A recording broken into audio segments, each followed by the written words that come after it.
CES never disappoints in terms of new technology. We're going to be seeing a lot of 8K TVs, personal drones. We have a lot of automotive here because Detroit is kind of declining and CES is coming up to take all of those great automotive stories with autonomous drive and new concept car releases. And of course, there's a lot of really kind of fringe technology that's becoming a lot more mainstream. So sex tech, weed tech, all of these kind of like a little taboo technologies are now kind of more accepted this year.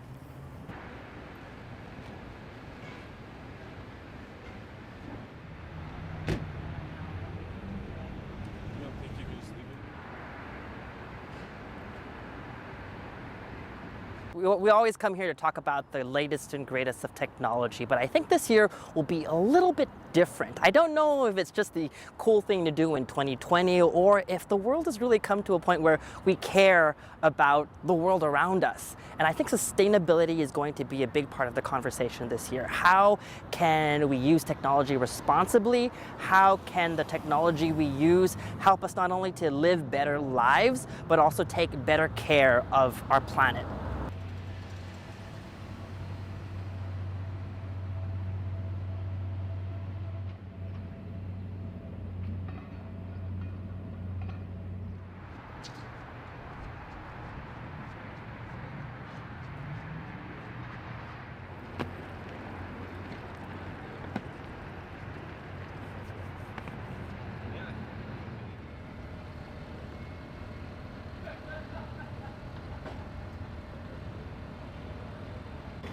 TVs are everywhere at CES, but it's a little more interesting this year because all of the streaming platforms are present.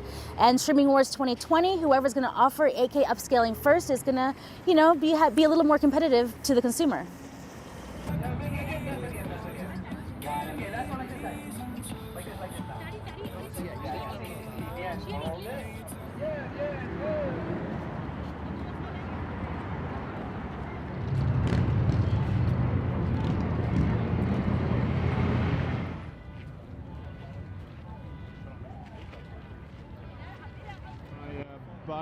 The bike on.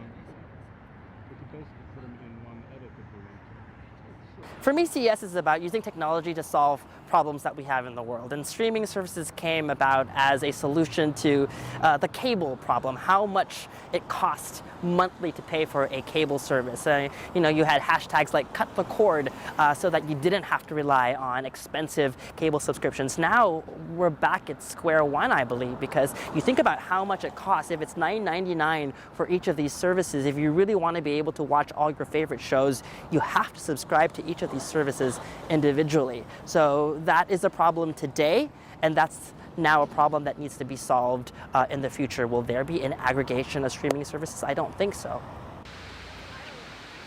Hi, how's it going? What you doing? Hello.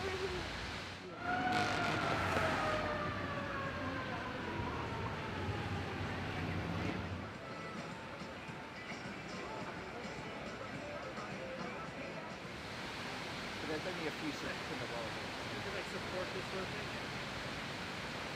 I don't think you could feel the China-U.S. trade tensions here necessarily, although you do see it with the absence of Huawei. But this is definitely an issue that's lingering. It's an issue that people are talking about. When you kind of look at CES at a surface level, it's all about cheerleading, it's all about rah-rah, it's about the good of technology. But behind doors, in closed meetings, folks are definitely talking about these issues. There's a lot of uncertainty created by these trade tensions, and they still haven't really been resolved.